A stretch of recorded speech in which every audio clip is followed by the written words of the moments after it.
After Baraq was born, his mother refused to die. She fought for her life with everything she had for the sake of her only son, but fate would not grant her wish. After a full day of agony, she passed away. Batu later learned the truth.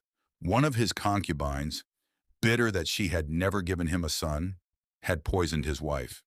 He grieved bitterly for the Croatian girl he had loved so deeply, unable to save her from death. It felt like losing his greatest battle. As for Baraq, he was still an infant, too young to know whose curse or whose blessing would shape his fate. Having lost the woman he loved, Batu resolved not to lose her son as well. From then on, he watched over the boy's cradle with a careful eye. Before this, consumed by campaigns, wars, and the burdens of rule, he had never paid attention to his other sons. But this orphaned youngest child became someone he genuinely cherished. As the boy grew, he came to resemble his mother more and more. Bright blue eyes full of light and golden hair. Batu, a man who had never once kissed his own children, would sometimes lean down and breathe in the scent of the boy's forehead. In that instant, the child's scent brought his mother back to him. And when Baraq grew angry or defiant, his stubbornness was the very image of hers. To Batu, this child was a beautiful, aching reminder of a happiness he could never reclaim. Batu began to love the boy with his whole heart. He dreamed of the day this son would grow up and inherit his throne. Yet deep down, the aging conqueror was tormented by the fear that he might not live to see it. And the heir to that great dream was this 5-year-old boy, golden-haired, dressed in a bright red robe, chasing grasshoppers through the grass. Batu Khan watched his son play in his vivid red robe. Then he looked up. A massive eagle hovered directly above them, circling without pause. Suddenly, Batu leapt up from the stone hill, but he was too late. At the edge of the sky, the wild steppe eagle folded its enormous wings and plunged straight down like a falling stone. "Come here! Come here!" the father shouted, lunging forward. He managed 4-5 desperate steps, but the world was faster. The great predator struck, and right before Batu's eyes, seized little Baraq in its talons. Spreading its wings once more, it soared back into the endless blue sky.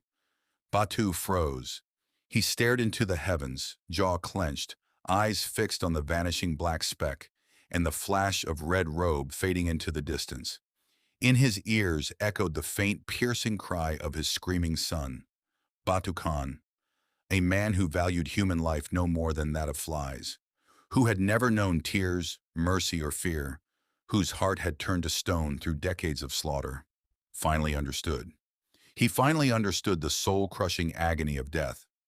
This man who could decide the fate of hundreds of thousands with a single wave of his hand was utterly powerless against one lone eagle. Just as he was beginning to learn what it meant to love, death came in the form of a bird and stole his youngest joy from him. He could command millions, yet he could not save his own blood. No matter how powerful you are nothing before fate. Whether you are a god or Batu Khan himself, you cannot defeat death. At that moment, a horrifying memory from 20 years past flashed before his eyes. A small mountain fortress had once fiercely resisted the Mongol army he commanded. Even after every man inside had been slaughtered, leaving only women and children, the defenders refused to surrender. Surrounded by sheer cliffs, the fortress seemed unconquerable. Exhausted and enraged, the Khan resorted to a cruel trick. He sent word, "Surrender willingly, and your children will not be harmed." For the sake of their babies, the desperate mothers opened the gates. When the Mongols entered, they were stunned. There were barely 100 women left inside. They had trusted Batu's promise. They had no other choice. But Batu broke his word. Enraged by the soldiers he had lost during the siege, the merciless Khan ordered the women lined up, and right before their eyes, had his soldiers cut down their children. Batu remained utterly deaf to the mothers' screams, their grief, their curses. And when their wailing became too much to bear, he ordered them slaughtered as well. Now that same scene played again before his eyes. Back then, people whispered that Genghis Khan still lived on through Batu's cruelty. The man who once terrified the world was now, himself, terrified. Back then, those 100 women could do nothing against Batu. Now Batu could do nothing against the Black Eagle. But Batu, a man who never let a grievance go unanswered, swore he would take his revenge on the bird. He looked to the sky again. The great eagle still circled near the clouds. The next day, Batu returned to the hilltop wearing a bright red robe, just like his son's, hoping to lure the predator down. But the Black Eagle never descended again. The man who once dreamed of conquering the entire world now had only one wish, one desperate prayer left. For the Black Eagle to strike him too. But the eagle, as if cursed to deny him even that peace, only circled higher and higher into the endless sky. Batu never told a soul that his youngest son was dead.